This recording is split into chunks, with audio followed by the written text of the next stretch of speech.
Hello, third graders. This is Mrs. Anderson. Today we're going to be working on our first opening paragraph of our personal narrative. Before we get started, I want to remind you that we should set our font to 18 so it's easier to see. You shouldn't be changing the color or shape of your font. We always want to start our personal narrative with a title. So I know that you have your story ideas in your Writer's Workshop notebook. So once you've decided which idea you want to write about, think about a good title. When we title our personal narrative, we want to center it. So you're going to click on this button. Remember, titles should have capital letters. And I'm going to title mine A Day at the Zoo. Once you've typed your title, you're going to click Enter to bring it to the next line. And you'll go ahead and type your name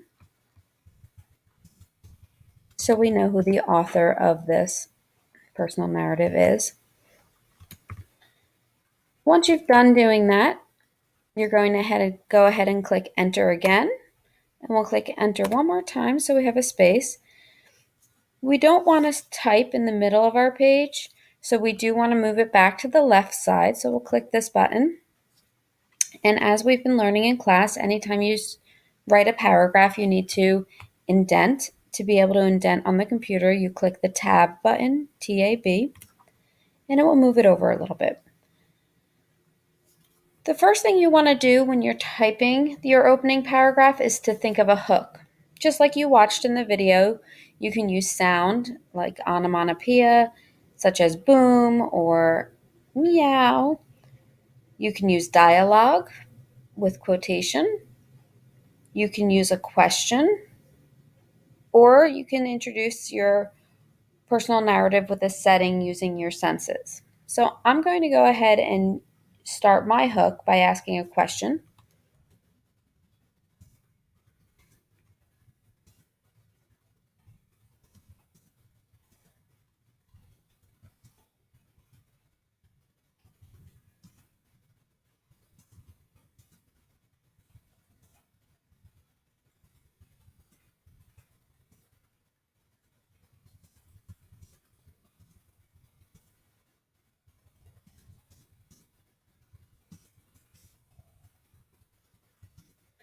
If you start with a question, it engages your reader because it makes them think about it, it makes them want to answer, and then it makes them want to read to see why you're starting it this way and to see where your story is going. So once you've written your hook, you want to then begin your personal narrative. Don't forget to, in your first paragraph, include your characters, and don't forget to describe what they might be thinking and feeling. As your story progresses in your middle and your end, their thoughts and their feelings will be changing throughout the story. So make sure that you keep track of what your character is thinking at each part in the story. You also want to make sure you include your setting, which is where your story takes place or when your story takes place. And definitely use your senses, your sense of touch, your sense of sight, your sense of smell or hearing or taste. Use as many senses as you can to describe in detail what you have done in your story. So I'm going to go ahead and type my story. You can look for some of those things to see that I've done it. And the last thing I want you to make sure you have in your opening paragraph is quotations, some sort of dialogue between one or two of your characters. So I'm going to go ahead and get started. You can watch what I'm doing and then start your typing as well.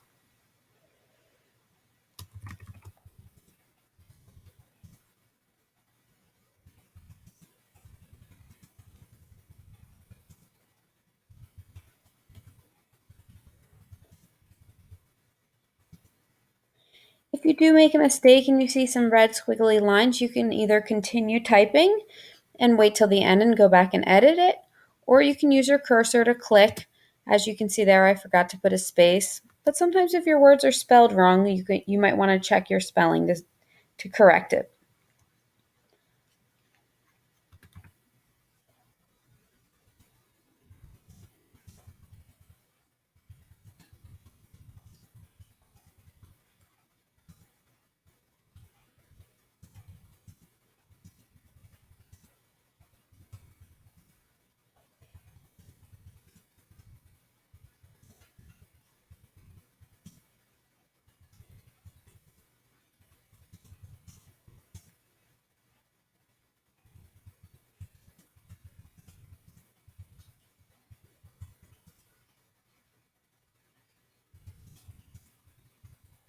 So you can see that I included a little bit of the setting when I talked about a warm summer day. I also included some other characters besides myself, Ella, Nellie, and Grace, my three daughters.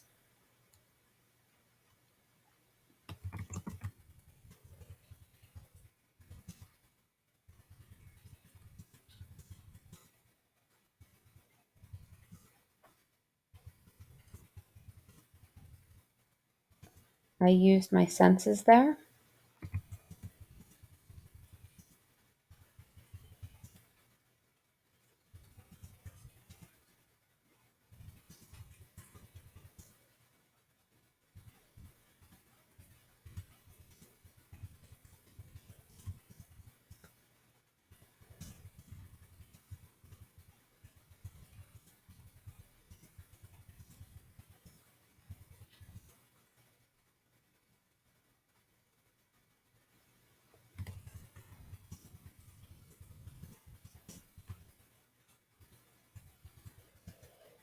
I described a little bit of my feelings in that sentence.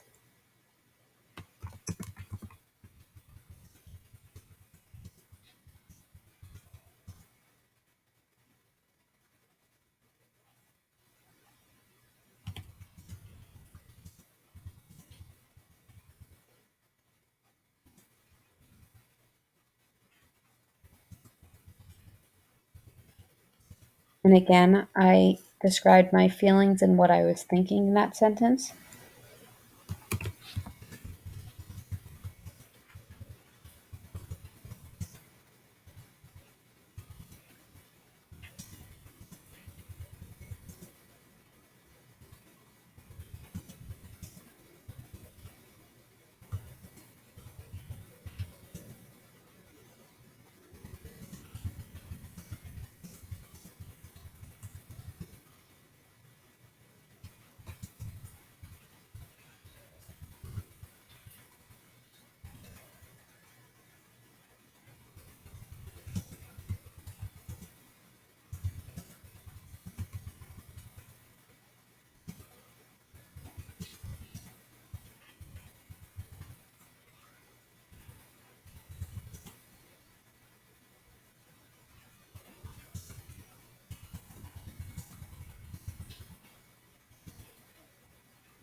I used some quotation there.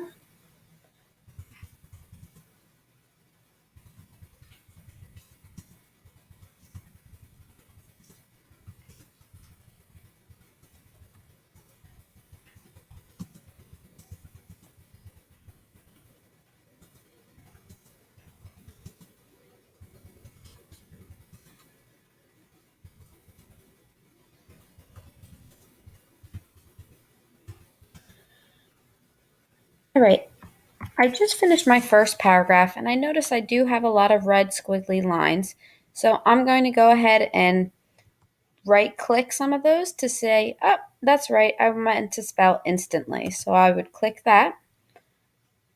This one I know how to spell.